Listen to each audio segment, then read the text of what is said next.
texte nous dit « Va, reprends ton chemin par le désert jusqu'à Damas. » Alors, ça nous apprend quoi finalement, cette interpellation de Dieu à Élie dans cette caverne, alors qu'il est sorti et que maintenant il lui charge à nouveau d'une nouvelle mission, même 3 missions qui vont lui être confiées, 3 onctions: oindre le roi de Syrie, Hazaël, tu oindras Jéhu, le nouveau roi d'Israël, et puis ensuite Élisée qui est le successeur finalement d'Élie, et il devra l'oindre aussi comme étant celui qui prendra sa suite. Vous voyez, donc la mission ne s'arrête pas là. Et on voit que Dieu est subvenu à ses besoins, alors qu'Élie était allé dans le désert pour s'enfermer finalement dans ce désert-là, c'était comme une fin pour lui. Dieu lui dit « Reprends ton chemin par le désert. » En fait. Et tu ne feras que traverser ce désert. Moi, j'ai quelque chose pour toi à Damas. Ça rappelle l'histoire de quelqu'un aussi dans le Nouveau Testament, ça.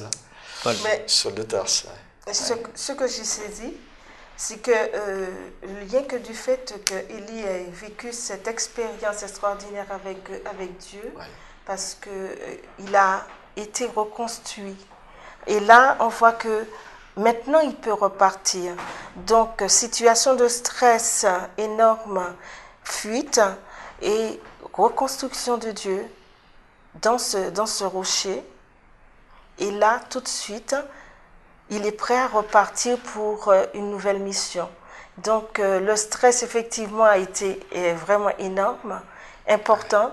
Mais là, maintenant, le repos, il a vécu cette période de repos, de reconstruction. Donc, il est allé hors de cette vie mouvementée, de cette situation d'affrontement avec Akab. Il est parti, il a laissé les Jézabel, même si cette femme lui a lancé ce défi que de toutes les façons, je vais te tuer. Et là, Dieu, pendant cette période, a reconstruit Élie pour pouvoir repartir.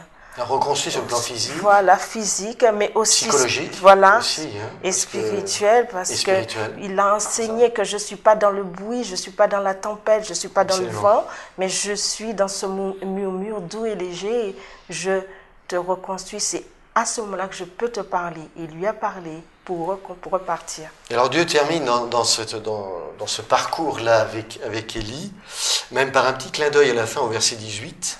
« Je laisserai en Israël 7000 hommes, tous ceux qui n'ont point fléchi les genoux devant Baal. » Lui qui croyait être le seul, finalement, il apprend là qu'il y avait 7000 personnes. Il est tellement focalisé sur cette problématique finalement de l'idolâtrie, qu'il n'a pas vu face à son autel que d'autres ne s'étaient pas pliés devant le genou devant Baal. Donc une belle expérience d'Élie. Alors c'est intéressant de voir peut-être maintenant autre chose.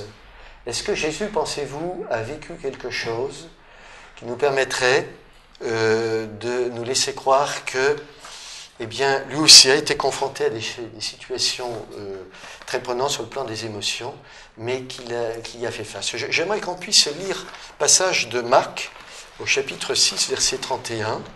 Alors, quand Jésus était avec ses disciples, souvent très sollicité par la foule, par les besoins de la foule, il lui arrivait la chose suivante au verset 30, si on peut lire les versets 30 et 31. Sibylle, tu viens lire ce passage, s'il te plaît.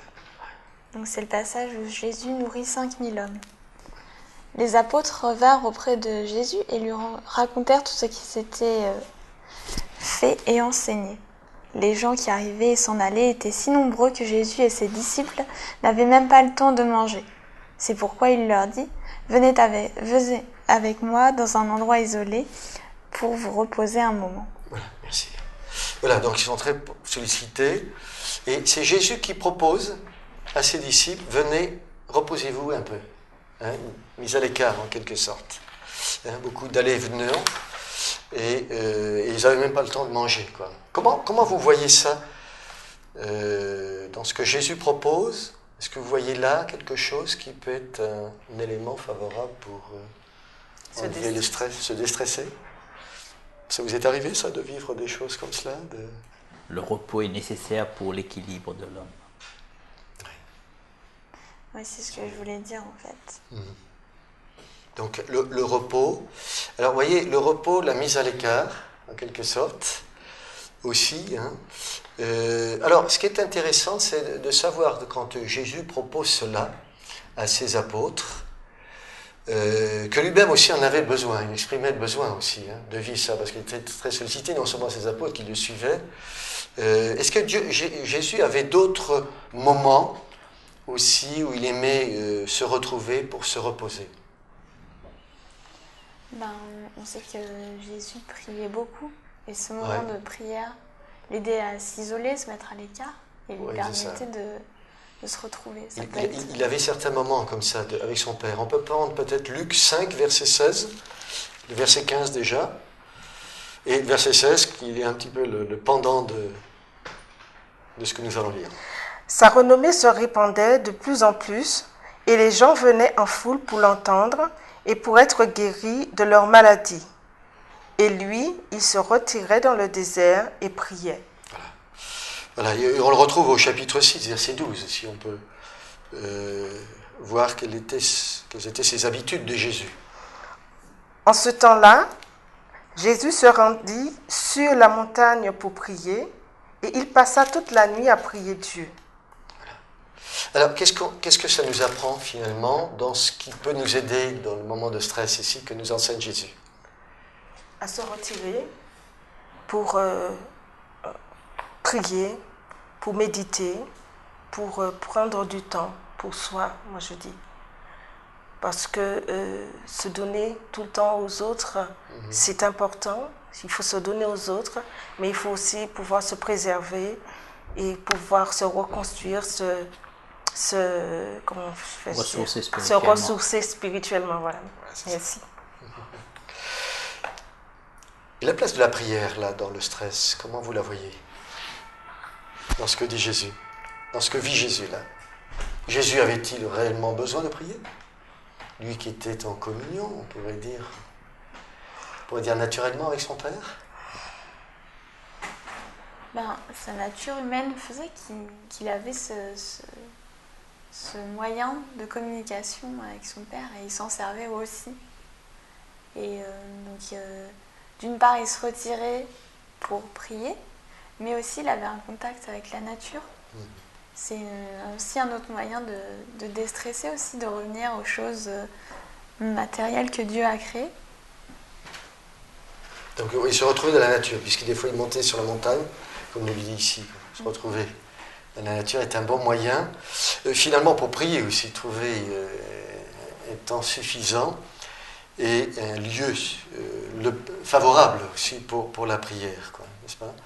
J'aimerais qu'on puisse lire un autre texte dans Matthieu chapitre 21, verset 17, qui nous rapporte aussi Jésus aussi, comme pour nous, avait besoin de se reconstruire sur le plan affectif, tu disais tout à l'heure, Viviane, besoin de se reconstruire. Et nous l'apprenons là au chapitre 21 et au verset 17. Puis il les quitta et sortit de la ville pour se rendre à Béthanie, où il passa la nuit. Voilà, il passe la nuit là. Qu'est-ce qui se passe à Béthanie? Qui habite à Béthanie? Ce sont ses amis, Lazare, Marie et Marthe. Voilà. Le fait qu'il passe la nuit montre bien que ce sont ses amis, et on ne dort pas chez n'importe qui, on va dormir chez ses amis souvent. Et je pense que ses amis étaient un point d'ancrage pour pouvoir se ressourcer, se reposer, se retirer. Voilà, parce qu'il avait eu la pression de toute une journée à guérir, à faire du bien, à s'occuper des autres, à soulager les malades. Donc, se retirer chez ses amis, c'était un moment de bonheur, je vais dire, comme ça. Donc, il trouvait le repos chez ses amis. Chez ses amis. Oui, c'est ça. La confiance, l'acceptation telle qu'il est. Voilà. Ça, c'est des choses aussi qui sont bonnes pour, j'allais dire, le moral, pour le physique, et aussi pour Jésus, qui ressent ce besoin, et aussi peut-être pour faire le plein affectif. Dans la vie de Jésus, il avait besoin de partager aussi son affection avec d'autres et de se sentir accueilli aimer aussi. Et